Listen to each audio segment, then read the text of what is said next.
Bismillahirrahmanirrahim. Assalamualaikum warahmatullahi wabarakatuh. Apa kabarnya anak-anak yang soleh dan solehah?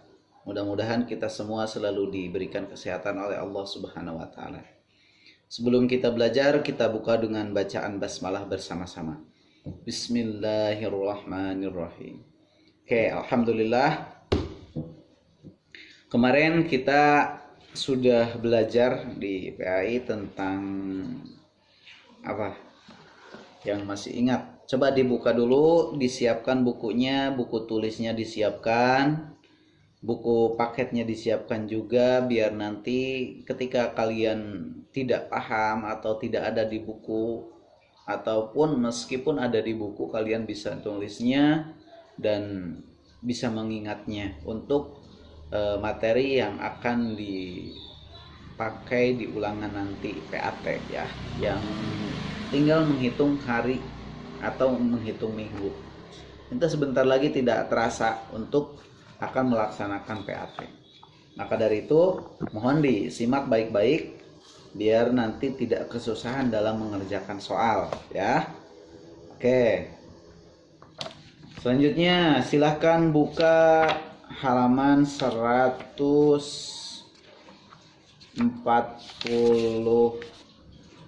berapa? 45. 145. Ya, 145. Sebelumnya di bab sebelumnya kita telah membahas tentang kasih sayang atau cintanya, kasih sayangnya, rasa yang harus dimiliki oleh kita semua sebagai umat Islam, memiliki kasih sayang yang tinggi seperti dicontohkan oleh Nabi Yakub, Nabi Yusuf ya, menyayangi terhadap anaknya, dan Nabi Yusuf menyayangi terhadap saudaranya walaupun saudaranya menjahatinya di waktu kecil. Tetapi ketika dia sudah berjaya, ketika dia sudah menjadi raja, menjadi orang yang terpandang di Mesir, maka Nabi Yusuf tetap menyayangi sahabat-sahabatnya dan memaafkannya. Itu adalah hal yang harus kita tiru, hal yang harus kita teladani, hal yang harus kita laksanakan di kehidupan yang sebenarnya.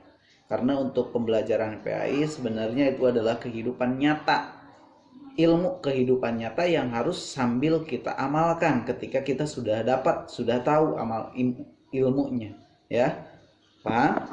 Nah, lanjut ke bab selanjutnya, yaitu ayo kita sholat. Sholat merupakan rukun Islam yang kedua setelah syahadat adalah sholat. Rukun Islam ada berapa? Ada 5. Ingat-ingat, jangan sampai lupa lagi. Yang kedua diantaranya adalah sholat, yang dimana sudah banyak orang yang membicarakan bahwa amal-amalan yang pertama kali ditanya nanti di akhirat ketika kita kelak meninggal, itu adalah sholat yang pertama ditanya. Yang ditanyanya sholat atau tidak. Kalau sholat, mending. Kalau tidak, berarti tidak. Udah langsung masuk neraka. Bisa seperti itu. Kalau misalnya sholat, gerakannya benar enggak, rukunnya benar enggak, bacaannya hafal enggak, nanti ditanya lagi.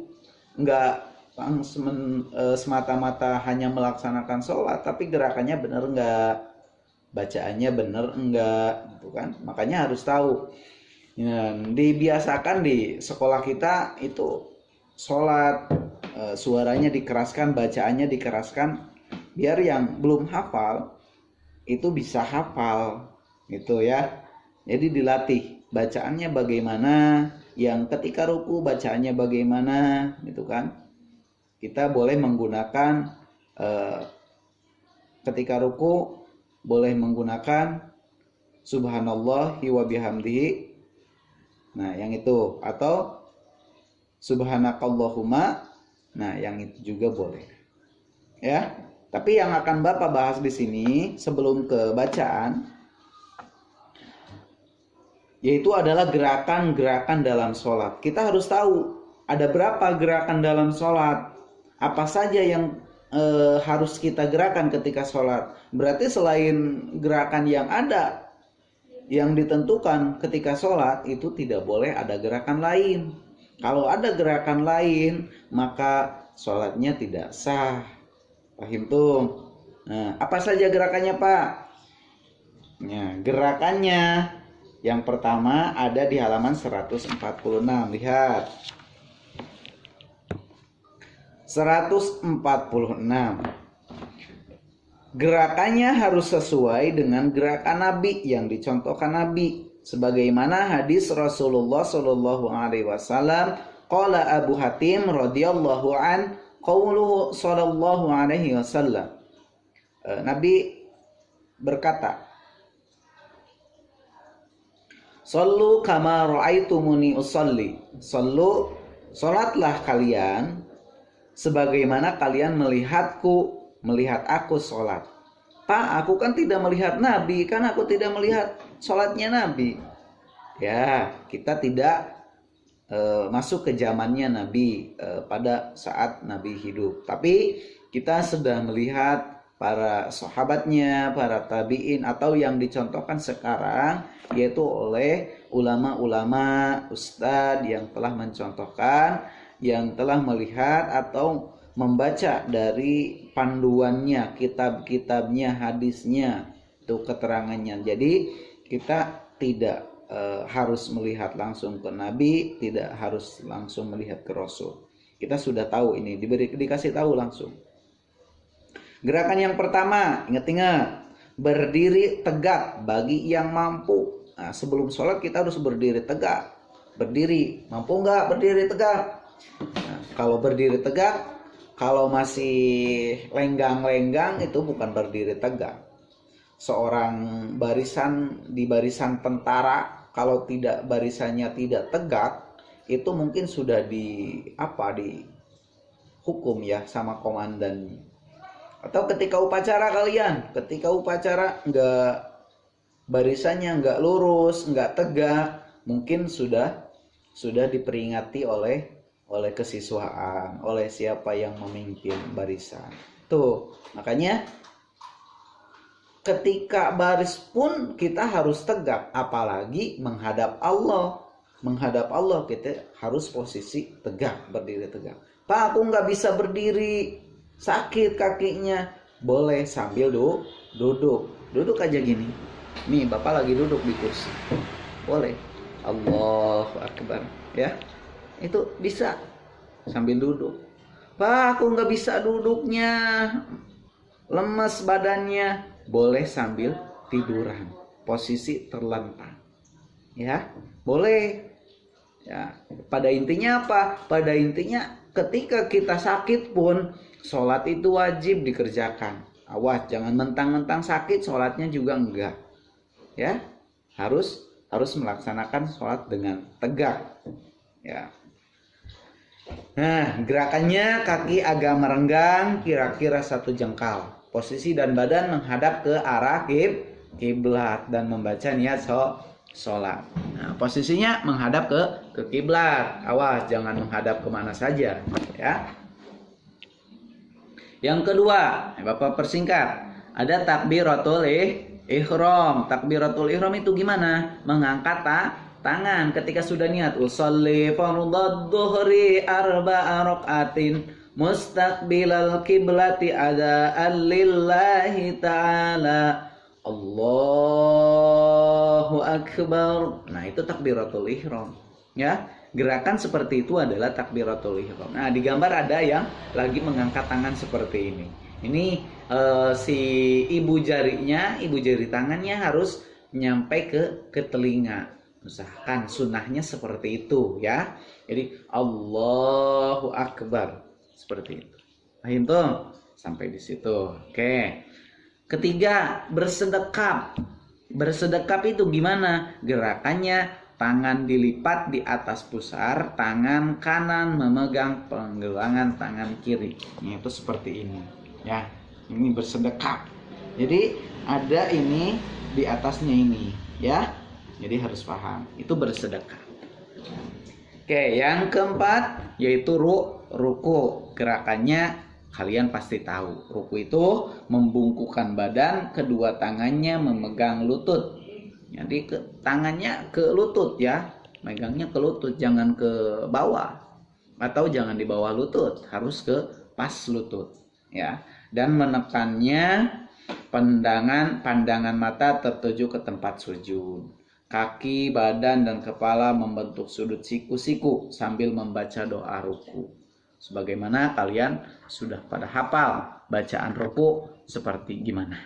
Ya. Nah, itu. Yang kelima, i'tidal. Nah, i'tidal itu bangkit dari ruku. Sami Allahu liman hamidah. Nah, itu adalah namanya i'tidal, bangkit dari ruku. Rabbana walakal hamd. Nah, itu ya. Selanjutnya yang keenam, setelah ruku apa? Sujud. Gerakannya menempatkan wajah ke tempat sujud. Dahi, hidung, telapak tangan, lutut, dan jari-jari kaki harus menyentuh lantai. Hidung harus nyentuh lantai, ya.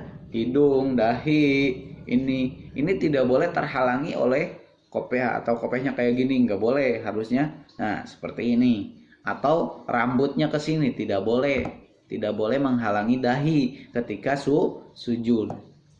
Paham tuh? Nah, tangannya rapat, harus nempel ke lantai. Itu ketika sujud. Dan kedua telapak tangan dan wajah ditetapkan sejajar. Nah, sejajar ya, ini sejajar. Nah, ketika ini jangan di sini, jangan di bawah. Kalau perempuan ya boleh seperti ini. Kalau laki-laki dibuka keteknya, ya. Harus dibuka keteknya. Kalau perempuan ditutup keteknya. Ya, itu cara ketika sujud. Untuk prakteknya nanti langsung ketika luring ya. Nah, itu. Lalu awas, ingat, itu nih yang masih banyak kesalahan ketika sujud di kakinya. Kakinya itu harus dilipat. Nah, seperti itu ya. Kakinya tidak boleh gimana? Kalau nggak boleh ke bawah, harus dilipatkan yang belakangnya, jari-jarinya ketika sujud, ya. Nah, wah, sudah sering Bapak ingatkan ketika sholat berjamaah, ketika duha, gimana gerakannya, yang harusnya, yang benernya gimana, udah Bapak sering ingatkan. Kalian pasti paham ya. Oke, selanjutnya duduk antara dua sujud. Namanya apa? Duduk iftiros. Duduk iftiros itu sama dengan duduk antara dua sujud. Namanya apa? Duduk iftiros. Gerakannya duduk dengan cara telapak kaki kiri diduduki, telapak kaki kanan berdiri tegak. Nah, ketika kalian mau bangun dari sujud yang pertama, itu namanya duduk iftiros. Kakinya harus yang kiri diduduki, yang kanannya itu dilipatkan, ditegakkan, berdiri tegak. Ya, masih kebayang ya? Nanti sambil dipraktekkan biar lebih paham. Jari kaki kanan menekan lantai sambil membaca doa duduk di antara dua sujud. Rabbighfirli, terus dan selanjutnya. Tuh, yang ketujuh. Yang kedelapan, duduk tasyahud awal. Duduk tasyahud awal gerakannya sama seperti dalam keadaan duduk iftiros atau duduk antara dua sujud. Membaca lafal tasyahud awal dan sholawat Nabi Muhammad SAW. Itu duduk tasyahud awal. At-tahiyyatul mubarakatus sholawatut thayyibatu lillah sampai terakhir. Allahumma sholli ala Muhammad wa ala ali Muhammad. Allahu Akbar. Itu baru berdiri lagi setelah itu. Itu duduk tasyahud awal. Setelah tasyahud awal, ruku sujud lagi, terus duduk tasyahud akhir. Tasyahud akhir sampai salam nanti gerakannya, atau duduk tasyahud akhir itu namanya duduk tawaruk. Duduk tawaruk itu duduk dengan cara telapak kaki kiri dijalurkan di bawah kaki kanan dan mengarah ke belakang. Telapak kaki kanan berdiri tegak. Kalau tadi duduk tasahud awal itu duduk tangan kaki kirinya diduduki ya, diduduki. Kalau sekarang si kaki kirinya masuk ke depan. Jadi tidak berdiri posisinya, tidak tegak ya kalau sudah tasyahud akhir itu. Masuk dilipat ke kaki kanan, yang kanan. Nah itu, dan terakhir yaitu salam. Nah, salam itu menoleh ke kanan dan ke kiri. Assalamualaikum warahmatullah. Assalamualaikum warahmatullah. Itu adalah gerakan salam, gerakan dalam sholat. Kurang lebih di sini ada 10 gerakan. Yang pertama tadi berdiri tegak bagi yang mampu. Yang kedua takbiratul ihram, bersedekap, 4 ruku, i'tidal. Lalu sujud, duduk antara 2 sujud atau duduk iftiros, duduk tasahud awal, duduk tasahud akhir atau duduk tawaruk. Dan ke-10 adalah gerakan salam, menoleh ke kanan dan ke kiri. Itu adalah gerakan dalam sholat. Harus paham, ketika gerakan ini semuanya sudah ada, insya Allah gerakannya sudah benar. Tapi kalau misalnya gerakannya malah ditambah, ada yang garuk-garuk, ada yang tengok kanan kiri ketika sholat, itu tidak sah. Awas, hati-hati. Ada yang suka kayak gitu, awas. Nanti gerakannya kalau ditambah nggak sah sholatnya. Tetap dihukum sama Allah, tetap dimasukkan ke nerakanya Allah. Nanti kalau sholatnya tidak benar. Paham tuh? Rahim. Nah, alhamdulillahirabbil alamin. Nah, itu alhamdulillah untuk materi di pertemuan yang kali ini dianggap sudah beres. Pahami dulu, nanti dibaca lagi, dipahami lagi biar kalian benar-benar paham. Dan untuk pertemuan yang selanjutnya itu nanti ada bacaan-bacaan dalam sholat, baru bacaannya yang akan kita bahas. Kalau sekarang gerakannya aja dulu ya, harus paham gerakannya. Dan tugasnya dari Bapak yaitu kerjakan di halaman 150. Nah itu ya, nanti dikasih tanda lagi gambar nomor 1 itu kemana tuh, apakah lagi ruku atau lagi duduk iftiros atau takbiratul ihram atau lagi sujud atau lagi duduk tawaruk. Nanti dikasih silang. Kalau gambarnya ke bawah menunjukkannya, keterangannya di bawah, berarti ke bawah silang ya. Cukup mudah dan alhamdulillahirabbil alamin. Mudah-mudahan kalian paham dengan apa yang Bapak jelaskan di pembelajaran di pertemuan ini. Kita tutup dengan bacaan hamdalah bersama-sama. Alhamdulillahirabbil alamin. Ditutup, dilanjutkan dengan doa kifaratul majlis. Subhanakallahumma wa bihamdika asyhadu an la ilaha illa anta astaghfiruka wa atubu ilaik. Alhamdulillahirabbil alamin. Wassalamualaikum warahmatullahi wabarakatuh.